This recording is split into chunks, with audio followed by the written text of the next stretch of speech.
রমজান মাসে এমন কোন আমল আছে কিনা যা করলে আল্লাহর প্রিয় বান্দা হওয়া যাবে?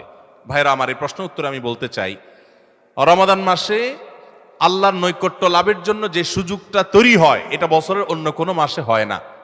সেটা কিভাবে? একে তো রমাদান মাসের প্রধান ইবাদত হলো সিয়াম বা রোজা, যেটাকে আমরা রোজা বলি। এই রোজা বা সিয়াম বা সাওম, এই ইবাদতটা আল্লাহর সঙ্গে বান্দার নৈকট্য লাভের সবচেয়ে বড় সোপান এবং সিঁড়িগুলোর একটা। কারণ আল্লাহ তাআলা হাদিসে কুদসিতে বলেছেন, আস-সাওমু লি ওয়া আনা আজজি বিহি, রোজা এটা আমার জন্য বান্দা রাখে আর এটা বিনিময়ে আমি নিজে দিব। এটা আল্লাহর সাথে বান্দার খুব গভীর সম্পর্কের একটা মাধ্যম। এই জন্য রোজা রেখে আপনি কোনো হারাম কাজ যদি না করেন, ঝগড়াঝাটি না করেন, মিথ্যা প্রতারণা না করেন, সকল গুনাহ থেকে বাঁচার চেষ্টা করেন, এটা আল্লাহর নৈকট্য লাভের সবচেয়ে বড় মাধ্যম হবে।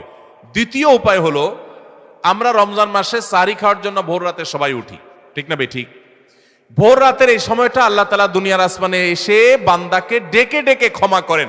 5 ওয়াক্ত নামাজের জন্য আজান দেয় মুয়াজ্জিনরা, আর তাহাজ্জুদের জন্য আল্লাহ তাআলা নিজে ডাকেন, কোনো মুয়াজ্জিনকে দিয়ে ডাকান না। আল্লাহ রাব্বুল আলামিন দুনিয়া আসমানে এসে বান্দাকে ডেকে ডেকে বলেন, আলা মিন মুবতালান ফাউআফি আলা, আলা মিন মুস্তাগফিরিন ফাগফির আলা, তোমাদের মধ্যে কেউ ক্ষমা প্রার্থনাকারী আছে যাকে আমি ক্ষমা করব? কোন বিপদগ্রস্ত আছে যাকে বিপদ আমি দূর করব? আল্লাহ ডেকে ডেকে এগুলো দেন। আল্লাহ নিজে ডাকেন তাহাজ্জুদের জন্য। সেটা আমরা 12 মাস পড়ার সুযোগ পাই না, কিন্তু রমজান মাসে পাই। 11 মাস পাই না, রমজান মাসে পাই। সাহরি খেতে উঠেন, ওই টাইমটাতে আল্লাহর সবচেয়ে কাছাকাছি যাওয়ার সুযোগ হয়। সেজদায় লুটায় পড়েন। সেজদা হলো আল্লাহর আরো কাছে যাওয়ার মাধ্যম। আকরাবু মা ইয়াকুনুল আবদু মির রাব্বিহি ওয়া হুয়া সাজিদ, বান্দা আল্লাহর সবচেয়ে কাছে যেতে পারে সেজদায়, ভোর রাতে, রমজানে। সবগুলো উপলক্ষে একসাথে হয়েছে।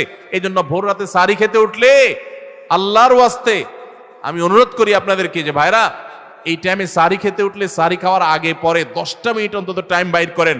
লাইটটা বন্ধ করে দিয়ে আলো আধারিতে সেজদায় পড়ে যান, 2 রাকাত নামাজ পড়েন, একটু দোয়া করেন। শুধু সাহরি খেলেন আর চলে গেলেন মসজিদে না, এই টাইমটাতে একটু দোয়া করেন। আল্লাহ নৈকট্য লাভের দারুণ সুযোগ। চেষ্টা করবো তো ইনশাআল্লাহ।